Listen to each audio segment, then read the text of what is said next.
ஆயுதம்ன உடனே இந்த அருவாள் கத்தி இதை மட்டுமே ஆயுதமா நினைக்காதீங்க. நாவு கூட ஆயுதம்தான். ஆபேலை கொலை பண்ணியாச்சு. ஆபேல் ஆண்டவருக்கு பிரியமானவர் தானே. ஆனா இந்த வசனம் அங்க என்ன பண்ணல, வேலை செய்யல.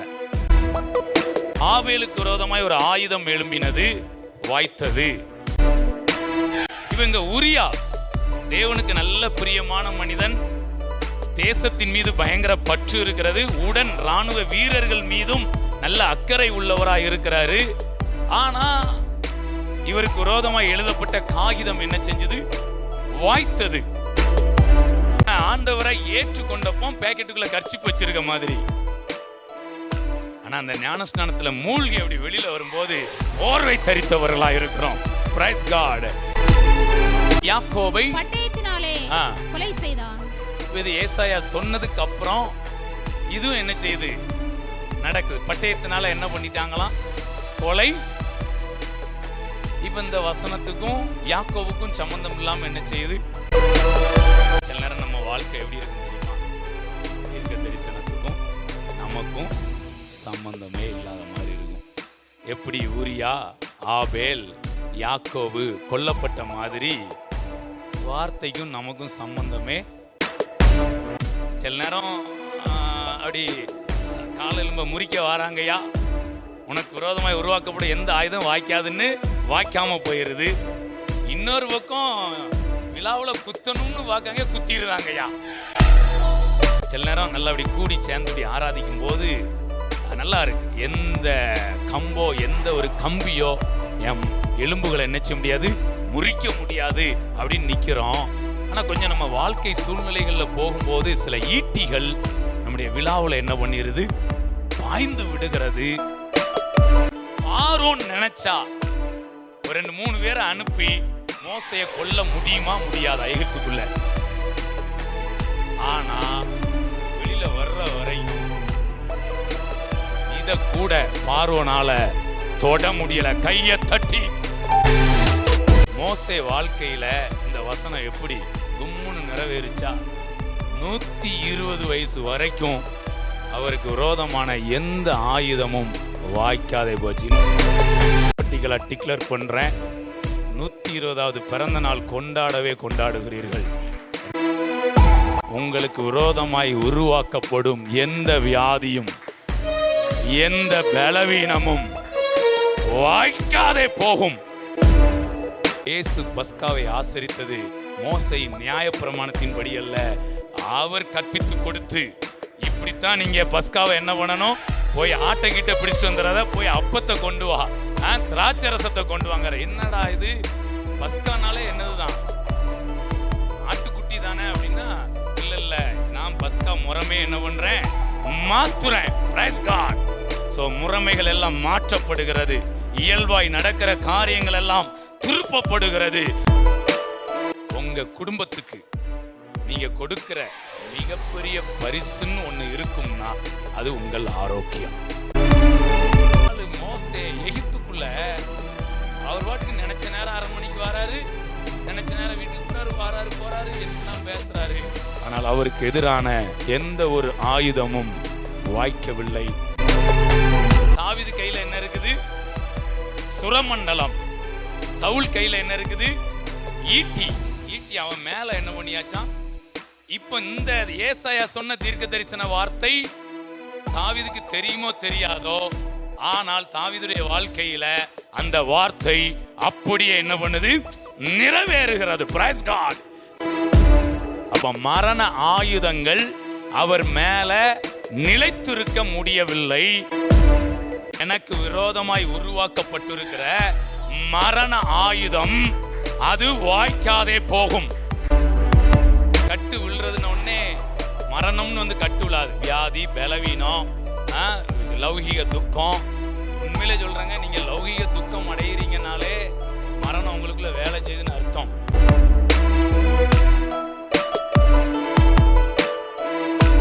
ஸோ ஒரு முக்கியமான ஒரு சேலஞ்சான ஒரு காரியத்தை உங்களோடு கூட பேச ஆசைப்படுகிறேன். எடுக்கலாம். ஏசாயா 54ஆம் அதிகாரம், அதில் 17வது வசனம் வாசிங்க. உனக்கு விரோதமாய் உருவாக்கப்படும் எந்த ஆயுதமும் வாய்க்காதே போம்.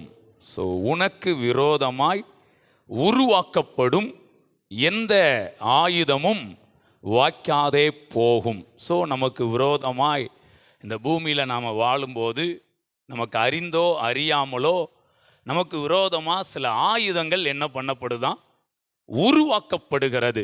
ஸோ உருவாக்கப்பட்டு அந்த ஆயுதம் நம்மை வந்து தொடும்போது, நம்ம மேலே படும்போது, அது பலவிதமான இழப்பீடுகளையும் பலவிதமான வேதனைகளையும் சில நேரம் வாழ்க்கையவே என்ன பண்ணிடுது, க்ளோஸ் பண்ணுற அளவுலையும் என்ன பண்ணுது. ஸோ அந்த ஆயுதங்கள் எழும்பி வருகிறது. ஆனால் ஏசாயா தீர்க்கதரிசி அவர் பரிசுத்த ஆவியானவருடைய ஒரு ஏவுதலோடு கூட ஒரு மிகப்பெரிய ஒரு தீர்க்க தரிசனமான வார்த்தையை அவர் அங்கே உச்சரிக்கிறதை பார்க்கிறோம்.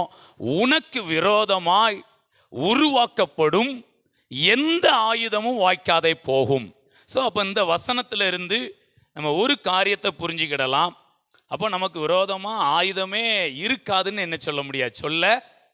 அப்போ இங்கே இந்த பூமியில் நீங்கள் வாழும்போது நமக்கு விரோதமாக நிச்சயமாக ஆயுதங்கள் என்ன பண்ணப்பட்டு கொண்டிருக்கிறது, உருவாக்கப்பட்டு கொண்டிருக்கிறது. பற்றையில் கொல்லர்கள் வைத்திருப்பாங்கள்ல, அங்கே ஒன்று ஒன்றா செய்கிறாங்கன்னா இதே மாதிரி நமக்கு விரோதமாக பிசாசானவன் சில சூழ்நிலைகள், சில காரியங்களை, சில மனிதர்களை பயன்படுத்தி நமக்கு விரோதமான ஆயுதங்களை அவன் என்ன பண்ணுறான், உருவாக்குகிறான். சில சூழ்நிலைகளில் அதை நமக்கு நேராக கொண்டு வந்து நம்மை அந்த ஆயுதத்தினால் நம்மை பாதிப்படைய செய்கிறான். ஆனால் ஏசாயா அழகா சொல்கிறாரு, உங்களுக்கு விரோதமாக ஆயுதமே இருக்காதுன்னு சொல்லலை, உங்களுக்கு விரோதமாய் உருவாக்கப்படும் எந்த ஆயுதமும் அது வாய்க்காதே போகும். ஓகே, இந்த வசனத்தை அப்படியே தியானிக்கும் போது கொஞ்சம் இன்னொரு ஏரியாவில் வந்து பார்த்தோன்னா, உங்களுக்கு விரோதமாக ஆயுதம் மட்டும் உருவாக்கப்படாது, உங்களுக்கு விரோதமாக காகிதமும் உருவாக்கப்படும். என்னது உருவாக்கப்படும்? காகிதமும் என்ன செய்யும், உருவாக்கப்படும். ஸோ முதலாவது இந்த ஆயுதத்தை குறித்து ஒரு சம்பவத்தை லைட்டாக சொல்லிட்டு அப்புறம் காகிதத்தை குறித்து ஒன்று சொல்ல விரும்புகிறேன். இப்போ நீங்கள் இந்த வசனம் எழுதியிருக்கு பாருங்கள், நல்ல கவனிங்க. உனக்கு விரோதமாக உருவாக்கப்படும் எந்த ஆயுதமும் வாய்க்காதே போகும்னு எழுதப்பட்டிருக்கிறது. இவன் முதலாக ஆதாம் ஏவாளுடைய பிள்ளைகளாக 2 பேர் இருக்கிறாங்க, காயின் ஆபேல் 2 பேர் இருக்கிறாங்க. இதில் யார் நல்லவன் யார் கெட்டவன்? ஆபேல் நல்லவன், காயின் அப்படின்னு நம்ம சொல்லலை, ஆண்டவரே அப்படி தான் என்ன பண்ணியிருக்கிறாரு. ஏன் அப்படின்னா காயினுடைய காணிக்கையை ஆண்டவர் என்ன பண்ணலை, அங்கீகரிக்கலை. அவனையும் என்ன பண்ணலை, அங்கீகரிக்கலை. அடுத்து ஆண்டவரே சொல்கிறாரு, நீ நன்மை செய்தால் உனக்கு மேன்மை இல்லையோ, நீ நன்மை செய்யாதிருந்தால் பாவம் வாசப்படியில் என்ன செய்யும், படுத்து கிடக்கும். அவன் முகநாடி ஏன் இப்படி மாறி இருக்கு அப்படிலாம் நிறைய ஆண்டவர் என்ன பண்ணுறாரு, கேட்குறாரு. இப்போ யார் நல்லவன்? ஆபேல் நல்லவர், காயின். ஆனால் இவன் கொண்டு போய் காணிக்கையை 2 பேரும் படைக்கிறாங்க. இப்போ ஆண்டவர் ஆபேலுடைய காணிக்கையை அங்கீகரிக்கிறாரு, காயினுடைய காணிக்கையை அங்கீகரிக்கலை. இப்போ காயினுக்கு ஆபேல் மேலே என்ன வருது, எரிச்சல், பயங்கர கோபம் என்ன செய்து வருது. அப்போ ஒரு சூழ்நிலையை பார்த்துக்கிட்டே இருக்கிறான். ஏதாவது ஒரு தனிப்பட்ட முறையில் அவனை எங்கேயாவது சந்தித்தோம்னா ஆபேல் என்ன பண்ணிடணும், போட்டு தள்ளிடணும் அப்படின்னு சொல்லி என்ன பண்ணுறான், பிளான் பண்ணிக்கிட்டு இருக்கிறான். இப்போ பாருங்களேன், ஒரு நேரம் வயல்வெளியில் தனியாக என்ன பண்ணுறாங்க, 2 பேரும் இருக்கிறாங்க. இப்போ ஆபேல காயின் என்ன பண்ணியாச்சு, ஒருலாம் கையை வச்சு அடித்து கொண்டிருக்கலாம், இல்லை ஏதாவது ஆயுதங்கள் என்ன பண்ணியிருந்திருக்கலாம். ஸோ ஆயுதம்ன உடனே அந்த அருவாள், கத்தி இதை மட்டுமே ஆயுதமாக நினைக்காதீங்க, நாவு கூட ஆயுதம்தான். உண்மைதானா? நாவை கூட நாம் ஆயுதமாக என்ன பண்ணலாம், உபயோகிக்கலாம். அப்போ இங்கே காயின் ஒருவேளை கையை ஆயுதமாக பயன்படுத்தி இருக்கலாம், இல்லை அங்கே ஏதாவது மண்வெட்டியோ இல்லை ஏதாவது அரிவாளோ இல்லை ஏதோ ஒரு விதமான ஆயுதம் என்ன செஞ்சுருக்கலாம், இருந்திருக்கலாம். ஆனால் ஏதோ ஒன்றை வைத்து என்ன பண்ணிட்டான், விரோதமாக எழும்பி ஆபேலை கொலை பண்ணியாச்சு. ஆபேல் ஆண்டவருக்கு பிரியமானவர் தானே. ஆனால் இந்த வசனம் அங்கே என்ன பண்ணலை, வேலை செய்யலை. இப்போ வசனத்துக்கும் அங்கே நடந்ததுக்கும் எப்படி இருக்குது, டிஃப்ரெண்டாக என்ன செய்யுது ஏன்னா உனக்கு விரோதமாய் உருவாக்கப்படும் எந்த ஆயுதமும் வாய்க்காதே போகும். அப்படின்னா ஒரு மனிதன் நமக்கு விரோதமா யோசிக்கிறான்னாலே அந்த யோசனையே வாய்க்காம என்ன செய்யும்? ஆனா இங்க காயின் யோசித்திருக்கிறான், ஆபேலை கொலை பண்ணணும்னு பிளான் பண்றான். ஆனா எல்லாமே வாச்சிட்டு பாருங்களேன். அது மாதிரி அவனை தாக்குகிறான், அவன் மரித்து போகிறான், எல்லாமே நடந்துருச்சு. அப்போ இப்போ இந்த வசனத்துக்கும் ஆபேலுக்கும் டச்சே என்ன செய்யலை, ஆகலை. ஓகே, அதுக்கப்புறம் அப்படியே நமக்கு நல்லா தெரியும் இன்னொருவர் உரியாங்கிற ஒரு மனிதனை தெரியுமா? இப்போ அவர் எப்படி, நல்லவரா கெட்டவரா? உரியா தாவீது சொல்றார், நீ உன் வீட்டில் போய் என் மனைவியோட என்ன செய், கொஞ்சம் சந்தோஷமாயிரு அப்படின்னா அவர் இல்லை, எல்லாரும் போர்க்களத்தில் இருக்கிறாங்க இராணுவ வீரர்கள், இப்போ நான் போய் எப்படி என் மனைவியோட சந்தோஷமா இருக்க முடியும், அதனால் நான் போக முடியாதுன்னு என்ன பண்ணுறாரு சொல்கிறாரு. ஆனால் இவ்வளோ பிரயாசத்தையும் தாவீது எடுக்க காரணம் என்ன? அவர் ஒரு தவறு என்ன பண்ணியிருக்கிறாரு. அதை மறைக்கிறதுக்கு இவன் உரியாவை வர சொல்லி அவரை வீட்டுக்கு அனுப்புறதுக்கு முயற்சிகளை எடுக்கிறாரு. ஆனால் அது என்ன பண்ணலை, வாய்க்காதே போயிருச்சு. ஆனால் இவருக்கு எப்படியாவது என் தவறு வெளியில் என்ன பண்ணிடக்கூடாது, வந்துடக்கூடாது அப்படிங்கிறனால அதில் ரொம்ப மும்முரமாக என்ன பண்ணுறாரு, என்னனாலும் செய்கிறதுக்கு தாவீது என்ன பண்ணுறாரு, ரெடியாக இருக்கிறாரு பாருங்களேன். இப்போ சொல்லி பார்க்குறாரு, அவன் கேட்கல. உடனே அடுத்த ஒரு பிளான் என்ன பண்ணுறாரு, சரி நம்ம முயற்சி எடுக்கிற அளவுக்கு முயற்சி எடுத்தாச்சு, இனிமேல் இவன் செத்தாத்தான் நமக்கு பிரச்சனை தீரும் போல அப்படின்ன உடனே என்ன பண்ணுறாரு, உடனே ஒரு நிருபம் என்ன பண்ணுறாரு, எழுதுறாரு. இந்த நிருபத்தை எழுதி உரியா கையிலே கொடுத்து என்ன பண்ணுறாரு, யுத்த ஸ்தலத்துக்கு அனுப்புகிறாரு. யோவாப் அதை படிக்கிறாரு. ராஜாவுடைய கட்டளைக்கு என்ன செய்யணும், கீழ்ப்படிஞ்சு தான் ஆகணும். அவனை முன்னணியில் நிறுத்தி அவரை என்ன பண்ணியாச்சு, கொலை பண்ணியாச்சு. இப்போ ஆபேலுக்கு விரோதமாய் ஒரு ஆயுதம் எழும்பினது, வாய்த்தது.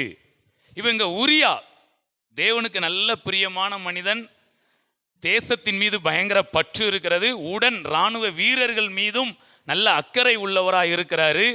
ஆனால் இவருக்கு விரோதமாக எழுதப்பட்ட காகிதம் என்ன செஞ்சது, வாய்த்தது. ஆனால் இப்போ உரியாவுக்கும் இந்த வசனத்துக்கும் சம்பந்தம் இல்லாத மாதிரி என்ன செஞ்சிட்டு, ஹல்லேலூயா.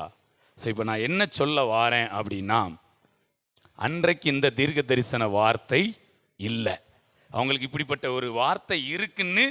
ஸோ அப்போ இன்னைக்கு பைபிளில் நிறைய வார்த்தைகள் இருக்கலாம், ஆனால் நமக்கு அது தெரிகிற வரைக்கும் அதுக்கும் நமக்கும் சம்பந்தமே இல்லாத மாதிரி என்ன செய்யும். அப்போ நீங்கள் என்னைக்குமே ஒரு வார்த்தை, ஒரு சத்தம் அது உங்களுக்கென்று வருகிறதென்றால் அது மேன்மையாக இருக்கு. அதாவது சாதாரணமாக ஒரு வார்த்தை, ஒரு தீர்க்க தரிசனம், ஒரு வாக்குத்தத்தம் இல்லாமல் வாழ்கிறதுக்கும் அதோடு கூட வாழ்கிறதுக்கும் மிகப்பெரிய வித்தியாசம் இருக்குது. அப்போ ஏசாயா சொன்ன இந்த தீர்க்க தரிசனமான வார்த்தைகள் அன்னைக்கு யாருக்கு தெரியாது, ஆபேலுக்கு இப்படிலாம் நிறைய எழுதப்படவில்லை, சொல்லப்படவில்லை, அவர்கள் அறிந்திருக்கவில்லை. அதனால அன்னைக்கு ஆபேலுக்கு அந்த வார்த்தை போய் டச் ஆகலை. அது மாதிரி இங்கே ஊரியாவுக்கும் அந்த வார்த்தை போய் என்ன செய்யலை, டச் ஆகலை.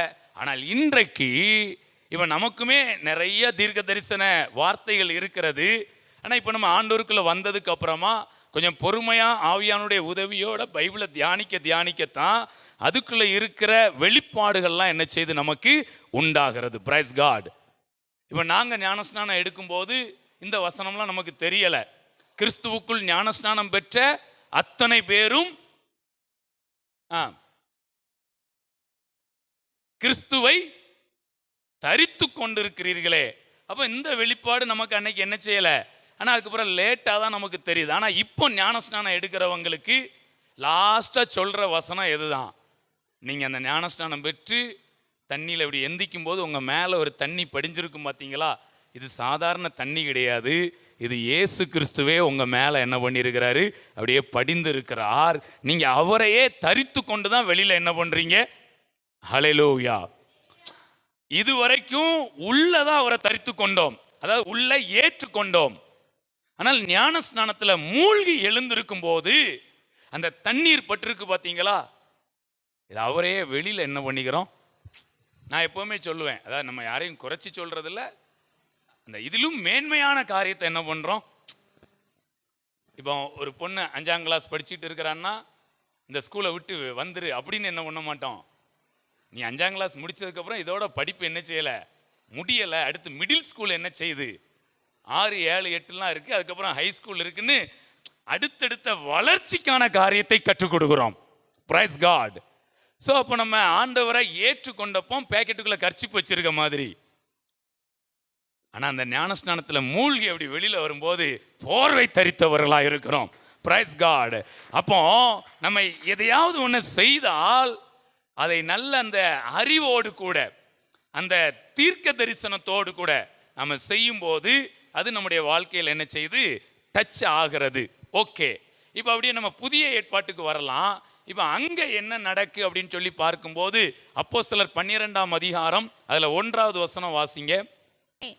ஏரோது ராஜா சபையிலே சிலரை துன்பப்படுத்த தொடங்கி யோவானுடைய சகோதரனாகிய யாக்கோபை பட்டயத்தினாலே கொலை செய்தான். இது ஏசாயா சொன்னதுக்கு அப்புறம் இதுவும் என்ன செய்யுது, நடக்குது. பட்டயத்தினால என்ன பண்ணிட்டாங்களாம், கொலை. இப்போ இந்த வசனத்துக்கும் யாக்கோவுக்கும் சம்பந்தம் இல்லாமல் என்ன செய்யுது, உனக்கு விரோதமாக உருவாக்கப்படும் எந்த ஆயுதமும் வாய்க்காதே போகும்னு எழுதியிருக்கு. இப்போ நம்ம பைபிளில் ஒரு 3 கேரக்டரை பார்த்தோம், ஆபேல், உரியா, யாக்கோபு. ஆனால் அந்த 3 பேருக்கு விரோதமாக இந்த உலக மனிதர்கள் எழும்பி அவங்க ஒரு ஆயுதத்தை கொண்டு காகிதத்தை கொண்டு அவங்கள என்ன பண்ணாங்க, கொலை செய்து விட்டார்கள். ஆனால் இந்த வசனம் இப்போ சைலண்டாக தான் என்ன செய்யுது, இந்த வசனம் அவங்கள போய் என்ன பண்ணலை, கிரியை செய்யலை.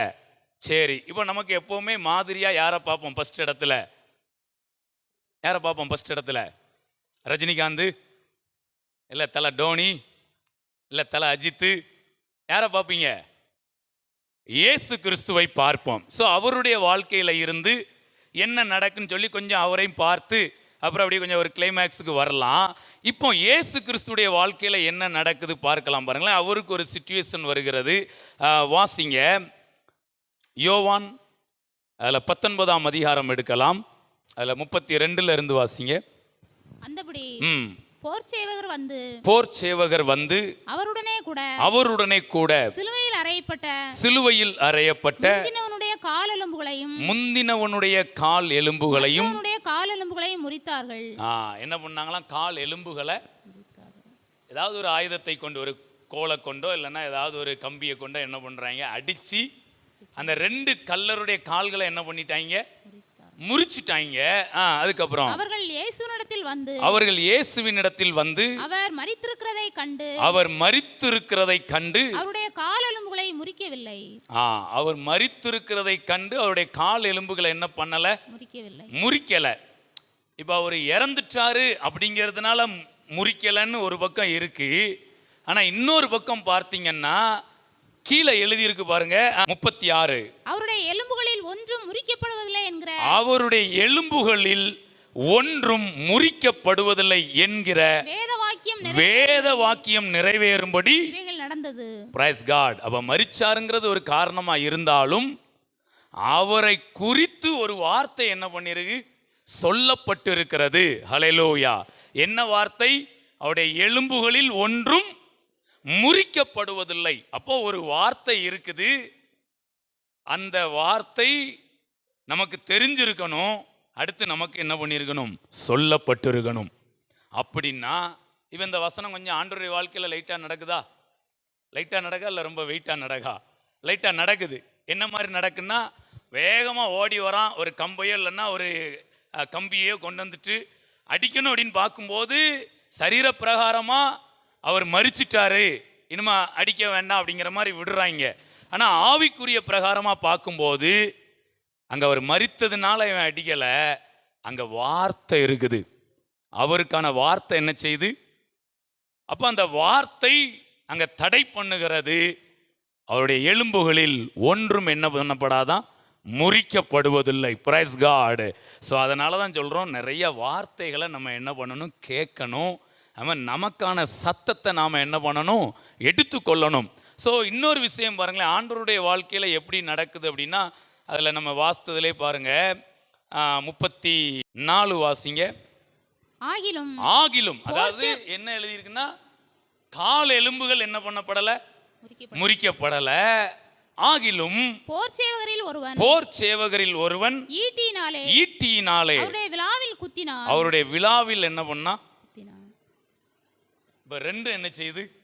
ஒரு பக்கம் ஆயுதம் வாய்க்காதே போகுது, இன்னொரு பக்கம் ஆயுதம் வாச்சிக்கிட்டு என்ன செய்யுது?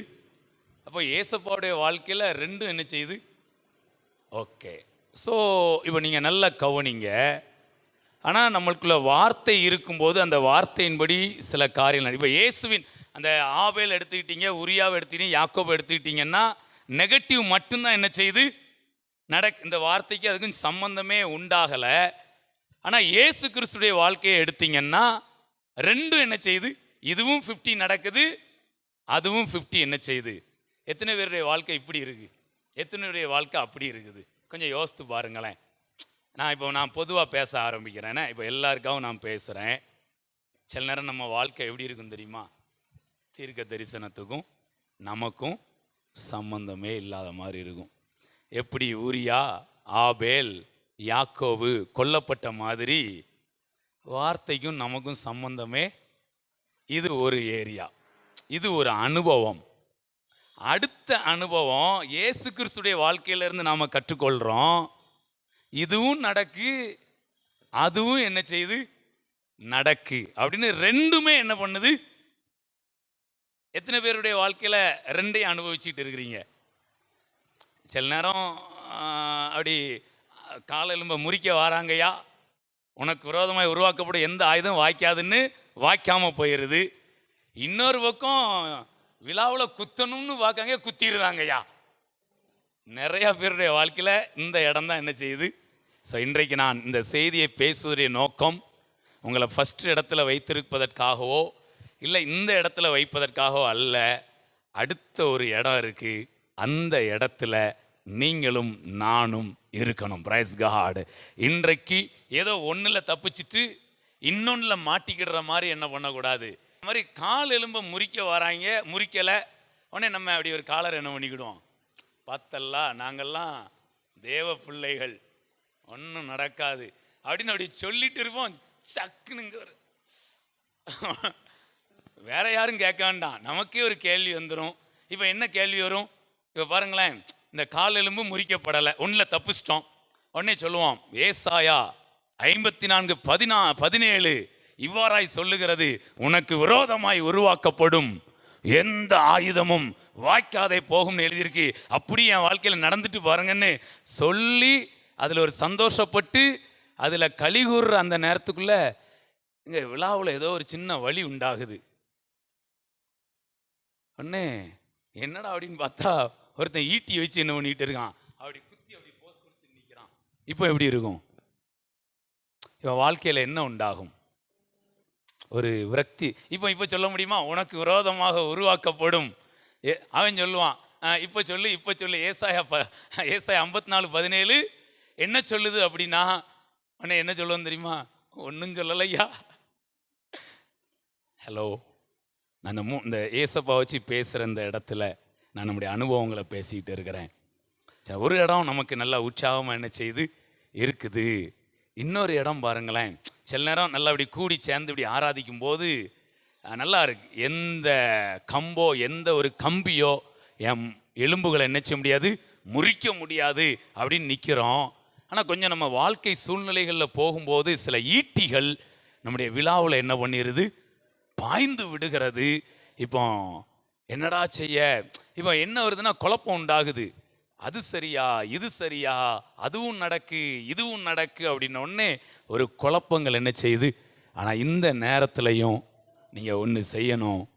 அழுத ஒன்று எலும்புகள் முறிக்கப்படலை, இன்னொன்று விழாவில் அம்பு குத்தி இருந்தாலும் அதோட கூட நீங்கள் பாட்டுக்கு என்ன பண்ணுங்க, நன்றி தகப்பனே, நன்றி ஏசையா, நன்றி தகப்பனே, நன்றி ஏசையா, வெட்கப்பட்டு போவதில்லை, ஒரு நாளும் வெட்கப்பட்டு போவதில்லை, வெட்கப்பட்டு போவதில்லை, ஒரு நாளும் வெட்கப்பட்டு போவதில்லை. ஓகே. இப்போ ஆண்டவருக்கு என்ன ஈட்டி மட்டுமா குத்துச்சின்னு முள்ளு முடிய கொண்டாந்து வச்சாங்க, ஏதாவது தடுக்கப்பட்டு அது ஒரு ஆயுதம் தானே,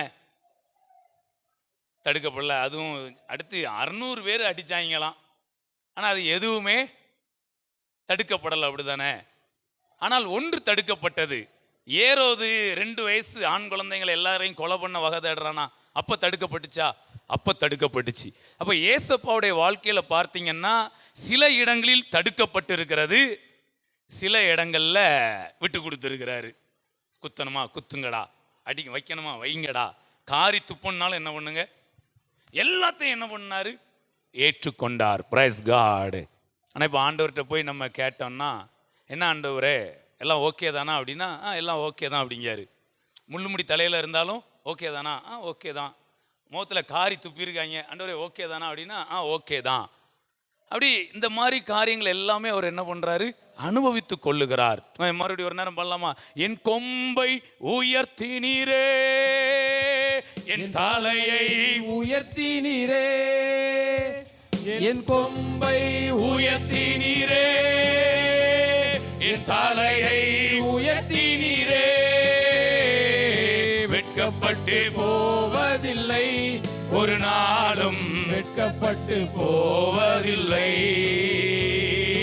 வெட்கப்பட்டு போவதில்லை, ஒரு நாளும் வெட்கப்பட்டு போவதில்லை. ஓகே. இப்போ இந்த இடத்துல ஒரு தில்லு வேணும்னே, அதாவது நம்ம எலும்புகள் முறிக்கப்படாமல் இருக்கும்போது அதை சொல்றதுக்கு ஒரு தில்லு வேணும். விழாவில் ஒரு குத்து குத்தி இருந்தாலும் அதுக்கும் ஏதாவது பதில் சொல்றதுக்கு என்ன செய்யணும்? Praise God. இப்போ பாருங்க, அதில் 2க்கு எழுதியிருக்கு பாருங்களேன் வார்த்தை. எலும்புகள் ஒன்றும் முறிக்கப்படாதுன்னு எழுதியிருக்குது. அதே மாதிரி அதில் எழுதியிருக்கு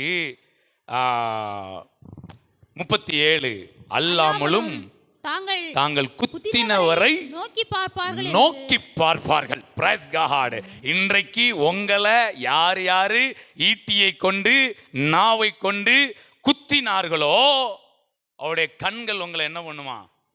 இது எப்படி இருக்கு? குத்திட்டான், செத்தும் போயிட்டாரு, அவமானப்படுத்தப்பட்ட மாதிரி தான். நோக்கி எப்படி பார்க்க முடியும்? நோக்கி பார்க்கறதுனா எப்படி? கொஞ்சம் அப்படி கொஞ்சம் ஏர் எடுத்து தானே இப்படி தானே பார்க்கணும். அண்ணாந்து பார்க்குற மாதிரி தானே கொஞ்சம் அப்படி நோக்கி ஏர் எடுத்து இப்படி பார்க்கறது. ஆனால் பைபிள் எழுதியிருக்கு, அவன் இப்போ விழாவில் குத்துனது ஓகே தான், ஆனால் குத்தினவர்களே அவரை நோக்கி பார்ப்பாங்களாம். அப்படின்னா என்ன அர்த்தம் தெரியுமா? ஆண்டவருக்கு இதெல்லாம் சில்லற விஷயம், இதெல்லாம் சில்லற விஷயம். ஆண்டவருக்கு மெயின் மேட்ரு ஒன்று என்ன செய்யுது இருக்குது. Praise God. ஹல்லேலூயா. இப்போ நீங்கள் ஓகே, நம்ம ஒரு 3 கேரக்டரை பார்த்தோமா, உரியா, யாக்கோபு, ஆபேல். ஸோ இப்போ கொஞ்சம் இன்னொரு ஒரு 2 விஷயத்தையும் சொல்லிடலாம். ஏசப்பா வந்து மையமாக இருக்கிறார், அதுக்கும் ஓகே இதுக்கும் ஓகே. ஆனால் உரியா, ஆபேல், யாக்கோபுலாம் இந்த வசனத்துக்கு அதுக்கும் சம்பந்தமே இல்லாமல் இதாயிட்டாங்க. இயேசு இங்கேயும் ஓகேவா இருக்கிறாரு, இதுக்கும் வசனத்துக்கும் ஓகே, வசனம் இல்லாமல் இருக்கிறதுக்கும். ஸோ 2 இதுலையுமே அப்படியே இருக்கிறாரு பாருங்க. இப்போ நீங்கள் மோசையை எடுத்துக்கிடுங்க. பார்வோன் கொலை பண்ணுறதுக்கு ரெடியாக இருக்கிறாங்களா? ஆனால் அதுல இருந்து என்ன பண்ணுறாரு? தப்பு வைக்கிறார். எத்தனை வயசு வரைக்கும்? 120 வயசு வரைக்கும் அவரை எந்த ஒரு ஆயுதமும் என்ன பண்ணலை, அவரை தொடலை. இதில் நல்லா கவனித்து பார்த்தீங்கன்னா, நான் மோசையுடைய வாழ்க்கையை யோசித்து பார்க்குறேன். சரி, சின்ன பிள்ளையில கொலை பண்ண பார்த்தாங்க, அப்படி ஆண்டவருடைய திட்டம் அவர் மேலே இருக்கிறது. அதனால் யாரும் அவர் மேலே கை என்ன பண்ண முடியாது, ஆயுதங்கள் எதுவுமே வாய்க்கலை. அதுக்கப்புறம் பாருங்க, 80 வயசில் இப்போ எங்கே வர்றாரு? பார்வோனுடைய அரண்மனைக்கு வராரா? வந்து கொஞ்ச நாள் அங்கே இருக்கிறாரு. இப்போ இவர் அங்கே வந்த உடனே அங்கே நிறைய கலகம் உண்டாகுதா? மோசே வந்த உடனே என்ன உண்டாகுது? கலகம் உண்டாகுது. பார்வோனுக்கு எப்படி கோபம் வருமா வராதா? ஏன்னா இது வரைக்கும் பார்வோனுக்கு என்னென்ன பட்டணங்களை கட்டணுமோ, என்னென்னலாம் கொத்தடிமையாக வேலை பார்க்கணுமோ, அதுக்கு லட்சக்கணக்கில் ஆட்கள் என்ன பண்ணுறாங்க. இப்போ இந்த ஒரு நபர் மோசே என்கிற வாலிபனா கிழவனா 80 வயசுல எப்படி இல்லை சார், உலக பிரகாரமாக சொல்லுங்கள். 80 வயசில் எப்படி? கிழவன் தான் 80 வயசில் உலக பிரகாரமாக. இப்போ பாருங்களேன், 80 வயசில் ஒருத்தர் வந்து நின்றுக்கிட்டு ஜனங்களை என்ன செய்யும்? போக விடும்.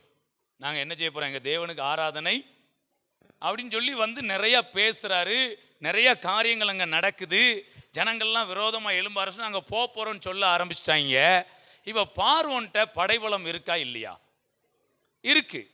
இராணுவமே என்ன செய்யுது? இப்போ மோசேக்கு என்ன பலம் இருக்கு? ஆரோன் வேணும்னா ஒரு ஆள் பலமாக இருக்கலாம். ஏன்னா தேவன் சொல்லியிருக்காரு, நீ போ, ஆரோன் உனக்கு என்ன பண்ணுவான், துணையாக இருப்பான்னு சொல்லியிருக்கிறாரு.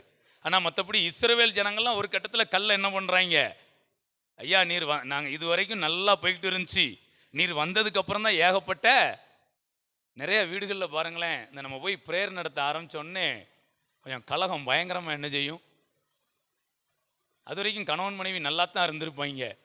நம்ம போன உடனே தான் இதோடைய அர்த்தம் என்ன அப்படின்னா, அது வரைக்கும் இப்படி இதனால தான் பிரச்சனைனே அவங்களுக்கு தெரியாமல் இருந்திருக்கும். ஆனால் நம்ம போனதுக்கப்புறம் இதனால தான் பிரச்சனைன்னு தெரியும். அதை கரெக்டாக தெரிஞ்சுக்கிட்டு கொஞ்சம் தூரம் ஒதுக்கி வச்சுட்டாங்கன்னா அதுக்கப்புறம் பிரச்சனையே என்ன செய்யாது. ஹல்லேலூயா. ஸோ இப்போ மோசே உள்ளே போன உடனே அது வரைக்கும் அமைதியாக இருந்த எகிப்து தேசம் கொஞ்சம் உள்நாட்டு கலவரம் வந்த மாதிரி என்ன செஞ்சிட்டு. இப்போ நான் ஒரு கேள்வி கேட்குறேன், மோசே என்னங்க பெரிய இவனாங்க, அட்ட என்னங்க பவர் இருக்கு? ஒரு ஆள் தானே. இப்போ ஆரோனும் கொஞ்சம் எதானா கொஞ்சம் சைடு ஒதுங்கிடுவார். ஏன்னா மோசே மட்டும்தான் இப்போ வெளியிலேருந்து என்ன பண்ணியிருக்கிறாரு, உள்ளே வந்திருக்கிறாரு. பார்வோன் நினச்சா ஒரு 2-3 பேரை அனுப்பி மோசையை கொல்ல முடியுமா முடியாதா எகிப்துக்குள்ள? ஆனால் வெளியில் வர்ற வரையும் இதை கூட பார்வோனால தொட முடியலை, கையை தட்டி. அப்ப தேவ திட்டத்தில் மோசே இருந்ததுனால அவர் சிறுபிள்ளையா இருந்த போதும் எத்தனையோ பிள்ளைகள் கொல்லப்பட்டாலும் மோசே கொல்லப்படவில்லை. தனி ஒரு மனிதனா, ஹீரோன்னா இயேசுக்கு அடுத்து ஒரு மிகப்பெரிய ஹீரோவா இந்த சூழ்நிலையில நான் மோசையை பார்க்குறேன். எகிப்து தேசத்துக்குள்ள தனி ஒரு நபரா நின்று பார்வோனுக்கு விரோதமாக காரியங்களை பேசி அத்தனை லட்சம் ஜனங்களை வெளியில கூட்டிட்டு வந்துட்டாரு. பார்வோனாலேயோ அவனுடைய இராணுவத்தாலேயோ ஒன்றும் என்ன பண்ண முடியலை. அப்புறம் அவங்க வெளியில் வந்ததுக்கப்புறம் 600 இராணுவத்தை கூட்டிகிட்டு என்ன பண்ணுறாரு. Praise God. இப்போ மோசே வாழ்க்கையில், காட் பிளஸ் யூ கா, மோசே வாழ்க்கையில் இந்த வசனம் எப்படி கும்முன்னு நிறைவேறிச்சா? 120 வயசு வரைக்கும் அவருக்கு விரோதமான எந்த ஆயுதமும் வாய்க்காதே போச்சு. இன்றைக்கி நான் உங்களுக்கு ப்ரொஃபட்டிக்கலாக டிக்ளேர் பண்ணுறேன், 120வது பிறந்த நாள் கொண்டாடவே கொண்டாடுகிறீர்கள். ரீமோனா சாக்கா தூரா லேக்கே ரேமனே தூரிக்காபா. இந்த காலத்தில் யாரும் 100வது பிறந்த நாள்லாம் வாய்ப்பே எழுதி வைத்து கொள்ளுங்க.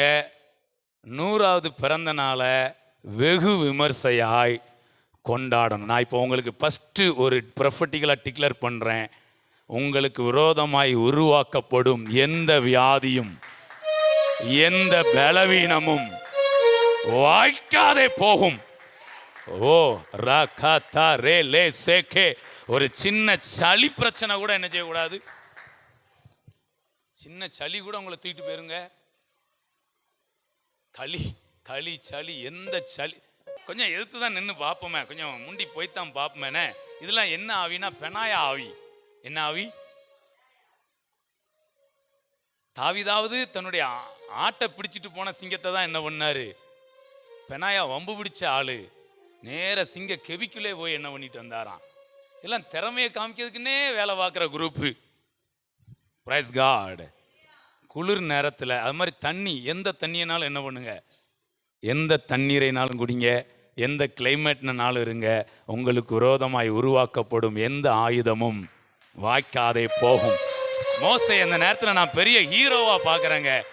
என்ன துணிச்சல் இருந்தா மனுஷன் அப்படியே கும்முன்னு அப்படி போய் உள்ள போய் பார்வனுக்கு விரோதமாக பேசிட்டு, அவன்கிட்ட இருக்கிற இராணுவ வீரர்கள் எண்ணிக்கை எவ்வளவு, அது எவ்வளோ பெரிய தேசம்.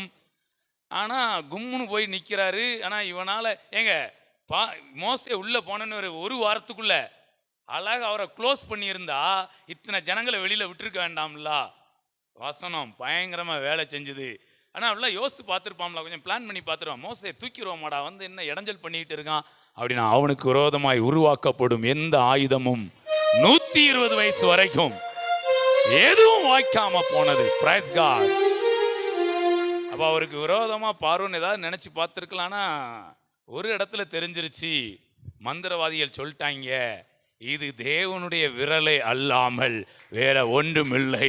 நம்மை பார்த்தும் சொல்லுவாங்க, இவங்க பேசுறது இவங்க செய்யறது எல்லாமே தேவனுடைய செயலை அல்லாமல் வேற எதுவும் இல்லை. Praise God.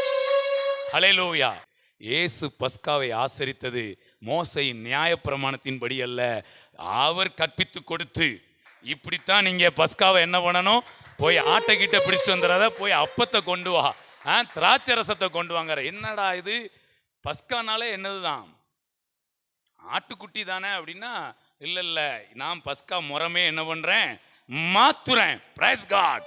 ஸோ முறைமைகள் எல்லாம் மாற்றப்படுகிறது, இயல்பாய் நடக்கிற காரியங்கள் எல்லாம் திருப்பப்படுகிறது.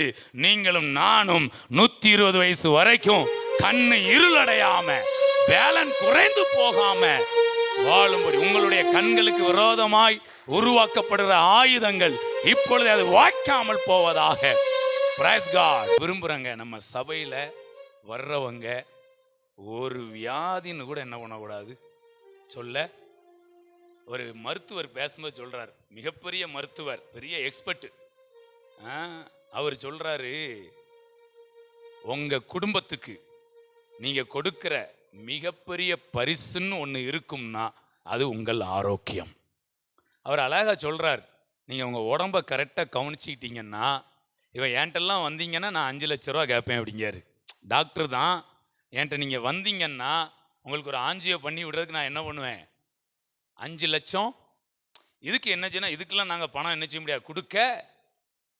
அப்போ அவர் சொல்றாரு, உங்க குடும்பத்துக்கு நீங்க கொடுக்கிற ஒரு விலையேற பெற்ற பரிசு என்று ஒன்று இருக்கும் என்றால் அது உங்களுடைய ஆரோக்கியம். எத்தனை பேர் இதை ஆமோதிக்கிறீங்க? உண்மைதானாங்க. இப்போ நான் ஆரோக்கியமா நல்லா நடமாடிட்டு நல்லா அப்படியே இருந்தோம்னா டீனாவுக்கு எப்படி இருக்கும், சந்தோஷமா இருக்க இல்லையா, இடரலா இருக்காது. உண்மையா இல்லைங்களா? எப்போ பார்த்தாலும் அந்த வெண்ணியை எடுத்துட்டு அடினா, அந்த டப்பாவை தீட்டு அடினா அப்படின்னு எப்போ பார்த்தாலும் இருமிக்கிட்டு காரி திப்பிட்டு தான் பக்கத்து வீட்டுக்காரங்களுக்கே எரிச்சலாயிப்போம். என்ன சொல்லிடுவாங்க தெரியுமா, ஒரு கட்டத்தில், சனியம் போய் தொலையாது போலைய, ஒரே இருமி. அதுவும் பகல்லையாவது கொஞ்சம் சத்தமும் கேட்கும், ஃபேன் சத்தம், அந்த சத்தம், டிவி சத்தம், பைக்கு சத்தம் எல்லாம் கேட்கும், இடைஞ்சல் கிடையாது. நைட்டில் மிட் நைட்டில் தான் அந்த இருமலும் கொஞ்சம் அதிகமாக என்ன செய்யும், அடினம்னா சும்மா நெஞ்சே என்ன செஞ்சிடும். இது நம்மையும் வேதனைப்படுத்தி, கூட இருக்கிறவங்களையும் வேதனைப்படுத்தி, பற்றாக்குறைக்கு பக்கத்து வீட்டுக்காரங்களையும் வேதனைப்படுத்தி, நல்லா நீட்டாக வாழ்ந்தோமா, பிரைஸ் காட், வீழ்ந்தோமா இல்லை மறுரூபமானமான்னு வேலையை பார்த்துட்டு என்ன செய்யணும், உங்களுக்கு விரோதமான ஆயுதங்கள் வாய்க்காது, உங்களுக்கான காரியங்கள் வாய்க்கும். Praise God. நம்மளெல்லாம் குளுக்கோஸ் சேர்த்தனோம், ஆட்டோவில் கொண்டு போனோம், அந்த ஏரியாவுக்கே என்ன பண்ணுவார், நான் அவ்வளோ பெரிய பரம வைத்தியரை நான் இங்கே வைத்திருக்கிறோங்க. ஸோ நான் இப்போ உங்கள் மேலே டிக்ளேர் பண்ணுறேன், உங்கள் நிமித்தமாக உங்களுடைய வீட்டு பணம், உங்களுடைய சம்பாத்தியத்தில் வர்ற பணம் ஒரு பேராசிட்டமால் டேப்லெட்டுக்கு கூட செலவழிக்கப்படக்கூடாது இயேசுவின் நாமத்தினால். Praise God. அது மாதிரி உங்களுடைய நேரங்கள், உங்களுடைய ஒரு வியாதி நிமித்தம், ஒரு பலவீனத்து நிமித்தமாய் உங்களுடைய நேரங்கள் வீணாய் செலவழிக்கப்படக்கூடாது. Price God. பாருங்களேன், நம்ம ஆளு மோசே எகிப்துக்குள்ள அவர் பாட்டுக்கு நினைச்ச நேரம் அரண்மனைக்கு வராரு, நினைச்ச நேரம் வீட்டுக்கு போறாரு, போறாரு, என்ன பேசுறாரு. ஆனால் அவருக்கு எதிரான எந்த ஒரு ஆயுதமும் வாய்க்கவில்லை. ஆனால் கடைசியில் அவருடைய காரியங்கள் எல்லாம் அந்த எகிப்துக்குள் வாய்த்தது. நீங்கள் ஒருவேளை நெகட்டிவ் அட்மாஸ்பியரில் இருக்கலாம், ஆனால் எந்த நெகட்டிவ் அட்மாஸ்பியர் உங்கள் மேலே வேலை செய்ய முடியாது. அடுத்து தாவீதை எடுத்துக்கிடுங்க, அதை கொஞ்சம் வாசிக்கலானே. தாவீதை பற்றி செகண்ட் ஹீரோ 1 சாமுவேல், அதை கொஞ்சம் பைபிள்ல இருந்து வாசிக்கலாம், நல்லா இருக்கும். ஏன்னா ஃபர்ஸ்ட் சொன்ன யாரெல்லாம், ஆபேல், உரியா, யாக்கோபு, 3 பேரையும் ஆயுதம் என்ன செஞ்சுட்டு தாக்கிருச்சு. இயேசுவை சொன்னோம், ஒரு பக்கம் தாக்கலை, இன்னொரு பக்கம் தாக்கிருச்சு. அவர் அப்படி லிஸ்ட்ல வச்சிருக்கிறோம். இப்போ கொஞ்சம் இங்கே போயிட்டு வருவோம். இப்போ மோசையே ஆயுதம் என்ன பண்ணலை, தாக்கலை. அது மாதிரி தாவீதை பார்க்கலாம் பாருங்க. 1 சாமுவேல் 18:9 வாசிங்க. அந்நாள் முதற்கொண்டு சவுல் தாவீதை காய்மாரமாய் பார்த்தான். மறுநாளிலே தேவனால் விடப்பட்ட பொல்லாத ஆவி சவுலின் மேல் இறங்கிற்று. அவன் வீட்டிற்குள்ளே தீர்க்க தரிசனம் சொல்லிக் கொண்டிருந்தான். அப்பொழுது தாவீது தினந்தோறும் செய்கிறபடி தன் கையினால் சுரமண்டலத்தை வாசித்துக் கொண்டிருந்தான். சவுலின் கையிலே ஈட்டி இருந்தது. ஓகே, இதுல நல்லா பாத்தீங்கன்னா தாவீது கையில என்ன இருக்குது, சுரமண்டலம். சவுல் கையில என்ன இருக்குது, ஈட்டி. இந்த சுரமண்டலம் தாவீது தேவனை துதித்து என்ன பண்ணுவார், பாடிக்கிட்டே இருப்பார். ஆனா சவுல் இந்த ஈட்டியை வச்சுக்கிட்டு எப்படா எவனை குத்தி போடலாம்ட்டு என்ன பண்றாரு, இருக்கிறாரு. இப்ப 11 அப்பொழுது சவுல் தாவீதை சுவரோடே சேர்த்து உருவ குத்தி போடுவேன் என்று ஈட்டியை அவன் மேல் எறிந்தான். நல்லா கவனிச்சீங்களா? ஈட்டி அவன் மேல என்ன பண்ணியாச்சான். இப்ப இந்த ஏசாயா சொன்ன தீர்க்க தரிசன வார்த்தை தாவீதுக்கு தெரியுமோ தெரியாதோ, ஆனால் தாவீதுடைய வாழ்க்கையில அந்த வார்த்தை அப்படியே என்ன பண்ணுது, நிறைவேறுகிறது. Praise God. சோ தெரியாம இருந்த தாவீது வாழ்க்கையில இப்படி நிறைவேறும்னா தெரிஞ்சிருக்கிற நம்ம வாழ்க்கையில எவ்வளவு நிறைவேறும். பாருங்க, ஈட்டியை சுவரோட உருவ குத்தி போடுன்னு எறிகிறான். ஆனாலும் தாவீது விலகி 2 தரம் அவனுக்கு தப்பினான். 2 தரம் அவனுக்கு, இங்க எழுதியிருக்கிறது 2 தரம்னு எழுதியிருக்கு. 200 நேரம் என்ன பண்ணியிருக்கிறாரு, ஏன்னா பின்னாடியே விரட்டிகிட்டே அலைகிறான். நீங்க தாவீதை பற்றி பார்த்தாலும் நல்ல விருத்தாப்பியனா, நல்ல முதிர் வயது உள்ளவரா, தீர்க்காய்சு உள்ளவரா தான் என்ன பண்ணாராம். மனுஷன் போன யுத்தத்துக்கு கணக்கே, முதல் யுத்தமே பயங்கரமான யுத்தம், கோலியாத்து கூட. அங்கேயும் ஆயுதம் என்ன செய்யல, வாய்க்கல. அப்புறம் எத்தனையோ இடங்கள்ல யுத்தத்துக்கு போயிட்டாருங்க. தனியா போயிருக்கிறாரு, ஒண்ணுக்கு இல்லாத கூட்டத்தோட போயிருக்கிறாரு, எல்லாம் போயிருக்கிறாரு. மனுஷனை எந்த தேசத்துடைய ஆயுதமும் தாவீது மேல என்ன படல. நான் நினைக்கிறேன் தாவீது மேல ஒரு கீறல் கூட என்ன செய்யல. Price God. அவர் ஆரம்பத்தில் எப்படி சௌந்தரியம் உள்ளவராய் அழகா இருந்தாரோ, முடிவிலையும் அதே மாதிரி தான் என்ன பண்றாரு. அவருக்கு விரோதமாகவும் எந்த ஆயுதமும் என்ன செய்யல, வாய்க்க. கொஞ்சம் சொல்லுங்களேன், எனக்கு விரோதமாய் உருவாக்கப்படும் எந்த ஆயுதமும் வாய்க்காதே போகும். உலக பிரகாரமாக சூழ்நிலைகளில் வியாதி, பலவீனம் அதெல்லாம் காற்றுல என்ன செய்து வருது, அதெல்லாம் வாய்க்காமல் போகட்டும். அப்புறம் இன்னொரு பெரிய ஆயுதம் இருக்குது, மனுஷங்களுடைய கண் இருக்குது பார்த்தீங்களா, இது மிகப்பெரிய ஆயுதம். செடியை பார்த்துட்டு அம்மா 2 நாளில் இப்படி வளர்ந்துருச்சோ, அடுத்த நாள் பிடுங்கி போட்டுற வேண்டியதான். வந்து பார்ப்பாங்க, தாய் செடி எங்கே இருந்த செடி, அதான் நீங்கள் தான் சொல்லிட்டு போனியல்ல, பார்த்துட்டு போனியல்ல. அப்படியா அப்பா, இப்போ தான் ரொம்ப சந்தோஷம். அதான் எங்கே வளர்ந்துருமோன்னு பார்த்தோம். அது மாதிரி ஒருத்தவங்க ஒரு கார் வாங்கிட்டாங்க, இல்லை ஒரு வீடு வாங்கிட்டாங்கன்னா, அவ்வா வீடு வாங்கிட்டாங்களா, இவங்க வீடு வாங்கிட்டாங்களா. மனுஷன் கண்ணுங்கிற ஆயுதத்தில் இருந்தும் ஆண்டவர் உங்களை தப்புவிக்கிறார். ஏன்னா அந்த கண்ணும் நம்மளை என்ன பண்ணிடும், வம்பா. அது மாதிரி நாவு, இந்த 2ம் மிகப்பெரிய ஆயுதங்க. அன்னைக்கு சவுலை ஈட்டி எடுத்தாரு, இன்னைக்கு நம்மளை ஏறதுக்கு நாவும் கண்ணும் தான். இன்னைக்கு யாராவது சொல்லுங்களேன், எனக்கு விரோதமாக நாவே எழும்பலையா அப்படிங்கிற மாதிரி யாராவது இங்கே இருக்கீங்களா? எனக்கு விரோதமாக நாவே எழும்பலை, யாருமே எனக்கு விரோதமாக பேசுறது இல்லை அப்படிங்கிற மாதிரி யாராவது இருக்கீங்களா? ஐயா என்னெல்லாம் வாங்கி கட்டிக்கிட்டு இருக்கோம்யா. கண்டிப்பாக உங்களுக்கு விரோதமாக பார்க்குறாங்க, உங்களுக்கு விரோதமாக பேசுகிறாங்க. அந்த ஆயுதங்களிலும் இருந்து ஆண்டவர் உங்களை தப்புவிக்கிறார். Price God. ஸோ நல்லா இருப்பீங்க. 100வது வருஷ பிறந்த நாளை கண்டிப்பாக பெரிய கேக் வச்சு என்ன செய்கிறோம், கொண்டாடுறோம். யாராவது 100வது நாள் பிறந்த நாள் கொண்டாடிடலாமா? உண்மையிலே கொண்டாடுறோம். அது ஒரு பெரிய செலப்ரேஷனாக என்ன பண்ணுறோம், ஆமாம் நடத்துகிறோம். பெரிய செலப்ரேஷனுங்க. ஹல்லேலூயா. 120 அடிச்சிட்டிங்கன்னாலாம் நீங்கள்லாம் வேற லெவல் வாழணுங்க. இது சும்மா ஏதோ பேசிட்டு போகிறதுக்காக, ஏட்டு சுரக்கா கிடையாது. இது ஜீவ வார்த்தை. Praise God. உலகத்தில் சாதிக்கணும்னா இது ஒரு பெரிய சாதனைங்க. நீங்கள் 100 வயசை தாண்டி வந்தும் இதே மாதிரி வாழணும். அப்புறம் 100 வயசுலையும் இப்படி போயிட்டு இருக்கக்கூடாது. யாரா இது இப்படி என்ன செய்யக்கூடாது. கோல் வந்து அற்புதம் செய்கிறதுக்காக தான் இருக்கணும், அடை கொடுக்கறதுக்காக இருக்கக்கூடாது. என்ன கோலை வந்து அப்படி செங்கடலுக்கு நேராக அப்படி நீட்டுறதுக்காக இருக்கணும். தரையில் அப்படி வச்சுட்டு இப்படி ஊனி அந்த பழத்தில் என்ன பண்ணிட்டு இருக்கக்கூடாது. நல்லா அப்பவும் இதை விட இளமையாக என்ன செய்யணும் விரும்புகிறீங்களா? ஸோ அடுத்த ஏரியாவுக்கு வர அதை சொல்லி முடிக்கிறேன். லாஸ்ட்டாக ஒரு காரியம். இப்போ இயேசு முள்கிரீடம் வைக்காங்க, ஏற்றுக்கிட்டாரு. அப்புறம் முகத்தில் காரி துப்புனாங்க, ஏற்றுக்கிட்டாரு. எல்லாத்தையுமே ஏற்றுக்கிட்டாரா? எல்லாத்தையுமே தாங்கிக்கிறார். அது மாதிரி கால் எலும்ப முறிக்கலை. ஆனால் விழாவில் என்ன பண்ணிட்டாங்க, சச்சக்குன்னு ஒரு வெப்பு வச்சுட்டாங்க. ஆனால் எல்லாத்தையுமே பொறுத்துக்கிட்டாரு. ஏன் அப்படின்னா இதெல்லாம் சில்லி விஷயம், ஒன்று இருக்குது கில்லி விஷயம். நான் அதற்காக நியமிக்கப்பட்டவன். Price God. அப்போ பாருங்க, ஆண்டவர் ஒரு வசனம் வாசிங்க. சங்கீதம் 7:13 வாசிங்க வேகமா. ஒரு முக்கியமான வார்த்தையை சொல்லி முடிக்கிறேன். இதெல்லாம் நீங்க ரொம்ப தீர்க்க தரிசனமா எடுக்கணும். எப்ப கேட்டாலும் உங்களுக்கு தெரிஞ்சிருக்கணும். அவனுக்கு மரண ஆயுதங்களை ஆயத்தம் பண்ணினார். மரண ஆயுதங்களை ஆயத்தம் பண்ணினார். சரி, இப்போ நான் இந்த பேக்ரவுண்டு எதுக்குமே நான் போகல. இந்த வசனத்துல அந்த வார்த்தையை மட்டும் எடுக்கிறேன். என்ன ஆயுதம்? மரண ஆயுதம். சொல்லுங்க, எல்லாரும் சொல்லுங்க. மரண ஆயுதம். மரண ஆயுதம். அப்ப ஆயுதத்துல எத்தனையோ ஆயுதங்கள் இருக்கு.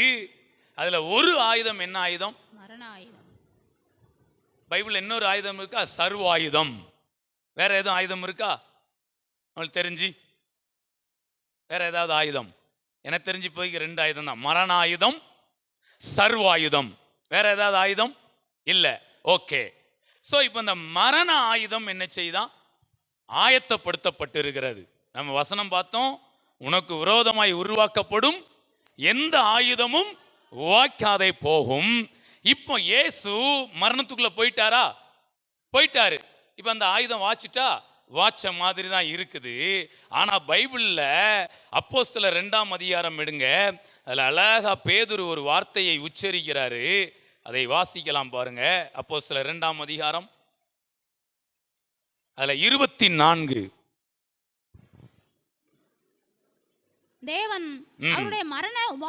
தேவன் அவருடைய மரண உபாதிகளின் கட்டை அவிழ்த்து அவரை எழுப்பினார். அடுத்த வசனம், அந்த அடுத்த வார்த்தை, அவர் மரணத்தினால் கட்டப்பட்டிருக்க கூடாது இருந்தது. Praise God. போதும். அவர் மரணத்தினால். அப்ப அந்த மரண ஆயுதம்ங்கிறது ஒரு பக்கத்துல வேலை பார்க்குது. ஆனா இன்னொரு பக்கத்துல அது என்ன பண்ணல, அத கட்டிட்டாங்க. ஆனா அப்படியே கட்டப்பட்டு இருக்கிறதுக்கு கூடாமற் போனது. அவர் மரணத்துல இருந்து என்ன பண்ணாரா? உயிரோட எழும்பி வந்தார். அப்ப மரண ஆயுதங்கள் அவர் மேல நிலைத்திருக்க முடியவில்லை. தேவன் அவரை மரித்தோரிலிருந்து எழுப்பினார். Praise God. அப்ப இன்றைக்கு மனிதனுக்கு இருக்கிற மிகப்பெரிய விரோதமா இருக்கிற ஒரு ஆயுதம் என்ன தெரியுமா? சின்ன சின்ன ஈட்டி அதெல்லாம் கிடையாது. மரண ஆயுதம். எத்தனை பேர் என் கூட வாரீங்க? மரண ஆயுதமும் வாய்க்காதே போகும். Praise God. எனக்கு விரோதமாய் உருவாக்கப்பட்டிருக்கிற மரண ஆயுதம் அது வாய்க்காதே போகும். Praise God. ஹல்லேலூயா. சிறு பிள்ளைகளும் நல்லா எடுத்துக்கிடுங்க. யாரும் மறந்து போய் கூட சொல்லிடாதீங்க, நான் செத்துட்டா நல்லா இருக்கும்னு தயவு செஞ்சு என்ன பண்ணாதீங்க. செத்துட்டா நல்லா இருக்காது, நீங்க மறுரூபமானத்தான் நல்லா இருக்கும். Praise God. இங்க யாரையும் ஆண்டவர் சாவதற்காக ஆண்டவர் அழைத்து வரவில்லை, என்றென்றைக்கும் உயிரோடு இருப்பதற்காக அழைத்து வந்திருக்கிறார். Praise God. அப்ப இயேசு மரணத்துக்குள்ள போய் அது கட்டி வச்சான். எத்தனை நாளைக்கு? 3 நாளைக்கு சரீரத்தை கட்டி வச்சாங்க. ஆனால் ஆவியை என்ன பண்ண முடியலை? கட்ட முடியலை. ஆனால் சரீரத்தை கட்டி வச்சிருந்தாங்க. 3ஆம் நாளில் சிம்சோன் எப்படி? சிம்சோனை கட்டினாங்களா? புது புது கயிறெல்லாம் கொண்டு வந்து 16, 11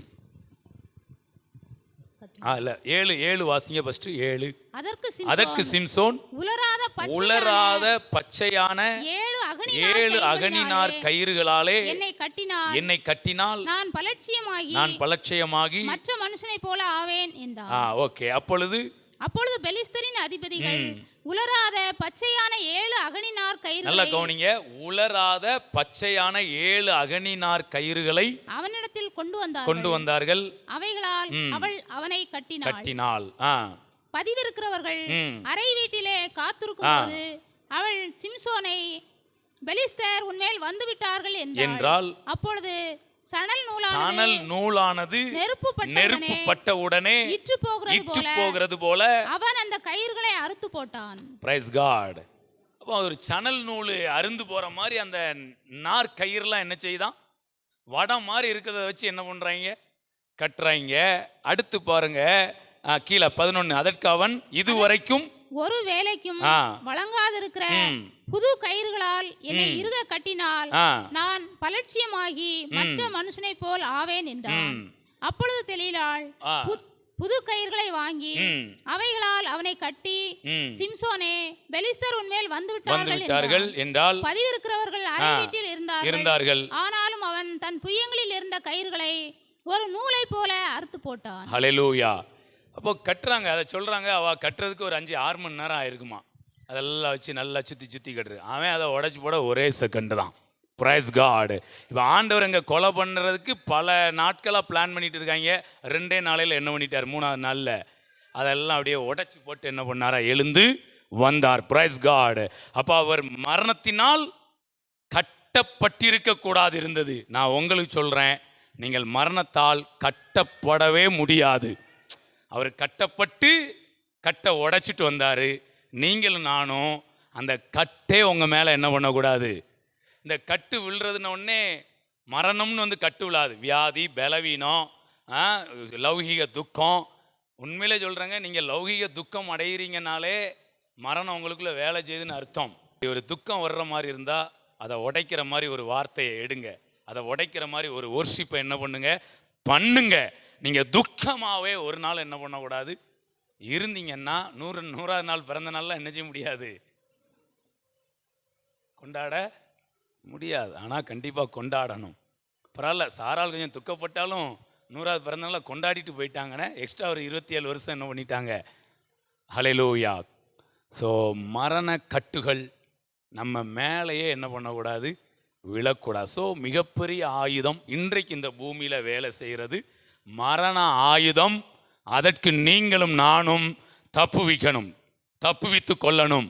ஸோ நான் இன்னைக்கு உங்களுக்கு எந்த அளவுக்கு இது புரியுதோ புரியலையோ, ஸோ நான் ஒரு ஊழியக்காரனா ஆண்டவர் கொடுத்துருக்கிற அதிகாரத்தின்படி இங்கே இருக்கிறவங்க எல்லார் மேலேயும் சொல்கிறேன், உங்களுக்கு விரோதமாய் உருவாக்கப்படும் மரண ஆயுதங்கள் அது வாய்க்காதே போகும்.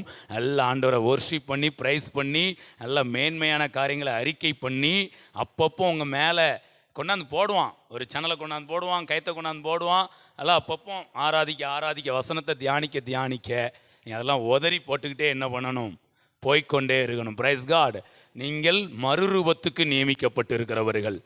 இங்கே யாரும் மரணத்துக்கு, ராமன் சொல்லுங்களேன், நான் சொல்லுங்க, மறுரூபத்துக்கென்று நியமிக்கப்பட்டிருக்கிறேன். ஹல்லேலூயா. ஸோ நம்முடைய சபைக்கு மேலே ஆண்டு இவ்வளோ பெரிய தரிசனத்தை என்ன பண்ணியிருக்கிறாரு, வைத்திருக்கிறார். மரணத்தை ஜெயமாய் விழுங்கும்படி வைத்திருக்கிறார். ஸோ மரணத்தை ஜெயமாய் விழுங்குவதற்கு தேவையான நல்ல எண்ணங்களும் நல்ல வார்த்தைகளும் நம்மிலே உண்டாவதாக. ஹல்லேலூயா. ஓகே, எழுந்து நிற்கலாம், நாம் ஜெபிக்கலாம். ஹல்லேலூயா. Thank you Lord. இந்த உலகத்திலே எங்களுக்கு விரோதமாய் உருவாக்கப்படும் எந்த ஆயுதமும் வாய்க்காதே போகும். தெய்வ பிள்ளைகளே, இந்த செய்தியை நீங்கள் கேட்டுக்கொண்டிருக்கும் போதே இங்கே இருக்கிற சிலருக்கு விரோதமாய் இருக்கிற வன்கண் என்கிற அந்த ஆயுதங்களை ஆண்டவர் நிர்மூலமாக்கி போடுகிறார். உங்களுடைய குடும்பத்துக்கு விரோதமாய், உங்களுடைய வளர்ச்சிக்கு விரோதமாய், உங்களை ஒரு ஆந்தை பார்ப்பதை போல பார்க்கிற சில வன்கண் என்கிற ஆயுதங்களை தேவ ஆவியானவர் நிர்மூலமாக்கி போடுகிறார். உங்களுடைய வளர்ச்சியை பிடிக்காத அநேகர் நான் பார்க்கிற பார்வையிலேயே இவர்களை நான் வீழ்த்தி விடுவேன் என்று சொல்லி நினைக்கிற அந்த நினைவுகளுக்கு ஆண்டவர் உங்களை தப்புவிக்கிறார். சிலர் உங்களுக்கு விரோதமாய் நிந்தையாய் பேசுகிற அந்த நிந்தையான அந்த வார்த்தைகளை எல்லாம் அவர் சுட்டரிக்கிறார். நாவு என்கிற ஆயுதத்தை தேவ ஆவியானவர் நிர்மூலமாக்குகிறார். அந்த நாவினால் உண்டான சில உங்களுக்கு வந்த சோர்வுகள், சில பலவீனங்கள், இதையெல்லாம் தேவ ஆவியானவர் இந்த வேளையிலே நிவிர்த்தி செய்கிறவராய் இருக்கிறார். ஹல்லேலூயா. Thank you Jesus. Thank you Jesus. நன்றி இயேசுவே, நன்றி இயேசுவே. தாவீதுக்கு விரோதமாய் எழும்பின எந்த ஆயுதமும் அது வாய்க்காதே போனது. மோசேக்கு விரோதமாய் எழும்பின எந்த ஆயுதமும் வாய்க்காதே போனது. அதே போல பேதுருக்கு விரோதமாய் ஏரோது எடுத்த எந்த ஆயுதமும் அது வாய்க்காதே போனது. ஹல்லேலூயா. ஒரு பக்கம் சிலருடைய வாழ்க்கையில் ஆயுதங்கள் வாய்த்ததைப் போல இருக்கலாம். இயேசு கிறிஸ்துவின் வாழ்க்கையிலே ஒரு பக்கம் ஆயுதம் வாய்க்காதே போனதைப் போலவும், இன்னொரு புறம் ஆயுதம் வாய்த்ததைப் போலவும் இருக்கலாம். ஆனால் ஒரு மெயினான ஆயுதம் அது வாய்க்காதே போனது, அது மரண ஆயுதம். ஹல்லேலூயா. உங்களையும் என்னையும் ஆண்டவர் மிகப்பெரிய ஜீவனுக்கான ஒரு வெளிப்பாடாய் ஆண்டவர் வைத்திருக்கிறார். அந்த வெளிப்பாட்டிலே நீங்களும் நானும் வளரும்படி வைத்திருக்கிறார். இங்க இருக்கிற எல்லாருக்குள்ளையும் ஒரு ஜீவனின் வல்லமை கிரியை செய்வதாக. Thank you Lord, thank you Lord. நான் மரிப்பேன், வியாதி என்னை பிடித்துக் கொள்ளும், பலவீனம் என்னை ஆளுகை செய்யும் என்கிற அந்த எண்ணங்களில் இருந்தெல்லாம் ஒரு பூரணமான விடுதலை உண்டாகட்டும் ஆண்டவரே. இந்த உலகத்திலே உமக்கான மிகப்பெரிய சாட்சிகளாய் இருக்க கிருபைகள் பெருகட்டும் ஆண்டவரே. ஒரு விலையேற பெற்ற அபிஷேகம், ஒரு விலையேற பெற்ற அபிஷேகம் இங்க இருக்கிற எங்க ஒவ்வொரு மேலும். ஒருவேளை சிறு பிள்ளைகள் சிலருக்கு இது என்ன பேசுறோன்னு புரியாம இருக்கலாம்.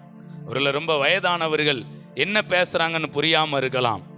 அன்றைய உம்முடைய இந்த வாக்கு தத்தம், இந்த தீர்க்க தரிசன வார்த்தை அவருடைய சிந்தனைகளை போய் ஆளுகை செய்யட்டும், அவருடைய சரீரங்களை ஆளுகை செய்யட்டும் ஆண்டவரே.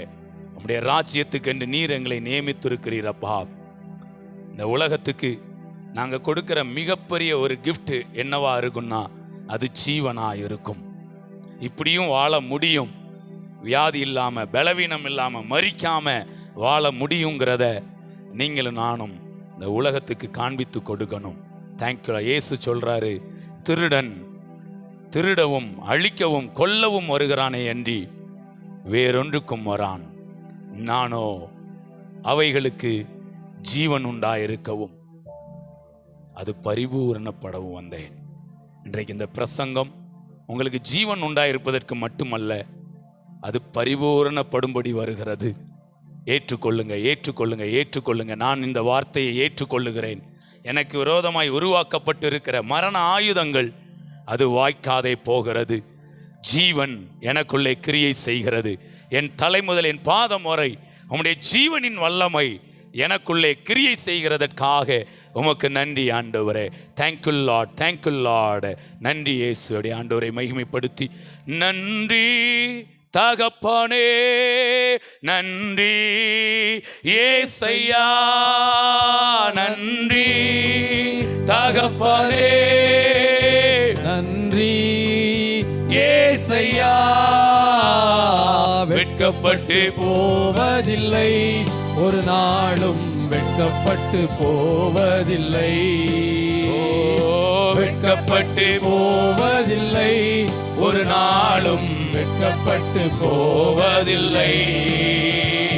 என் கொம்பை உயர்த்தினீரே, என் தலையை உயர்த்தினீரே, என் கொம்பை உயர்த்தினீரே, என் தலையை உயர்த்தினீரே. வெட்கப்பட்டு போவதில்லை, ஒரு நாளும் வெட்கப்பட்டு போவதில்லை. வெட்கப்பட்டு போவதில்லை, ஒரு நாளும் வெட்கப்பட்டு போவதில்லை. நன்றி தகப்பனே, நன்றி ஏசையா, நன்றி தகப்பனே, நன்றி ஏசையா வெட்கப்பட்டு போவதில்லை, ஒரு நாளும் வெட்கப்பட்டு போவதில்லை, வெட்கப்பட்டு போவதில்லை, ஒரு நாளும் வெட்கப்பட்டு போவதில்லை. மரியாளுடைய ஆத்துமாவை ஒரு பட்டயம் உருவி போகும். அங்க ஒரு ஆயுதம் என்ன செஞ்சது?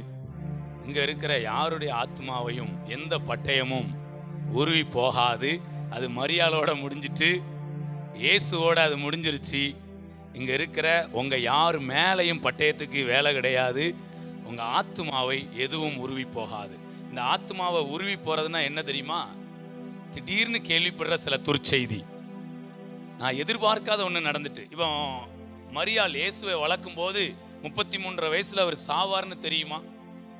அவங்களுக்கு தெரியாது. அதுவும் இவ்வளவு கொடூரமா கொல்லப்படுவார்னு தெரியுமா? தெரியாது. அதாவது மகன் தப்பு பண்ணி இப்படி கொல்லப்பட்டா கூட ஓரளவுக்கு சரி, குற்றவாளியா இருக்கிறான், குற்றம் செஞ்சா மரண தண்டனைன்றலாம். ஆனா மனுஷன் வாழ்நாள் முழுக்க கையை தட்டுங்க, நன்மை செய்தார், நன்மை செய்தவருக்கு மிகப்பெரிய தீமை என்ன செஞ்சது? சோ அதனால மரியாளுடைய ஆத்மாவை ஒரு பட்டயம் என்ன செஞ்சுதான் உருவி. ஸோ உங்களுக்கு நான் மறுபடியும் டிக்ளேர் பண்றேன், உங்களுடைய ஆத்மாவை, உங்களுடைய மனதை எந்த பட்டயமும் உருவாது, வரவே வராது. அதெல்லாம் அப்படியே அவருடைய மகிமையில நீங்கள் இன்சூரன்ஸ் பண்ணப்பட்டு இருக்கிறீர்கள், நீங்கள் கவர் பண்ணப்பட்டு இருக்கிறீர்கள். Price God.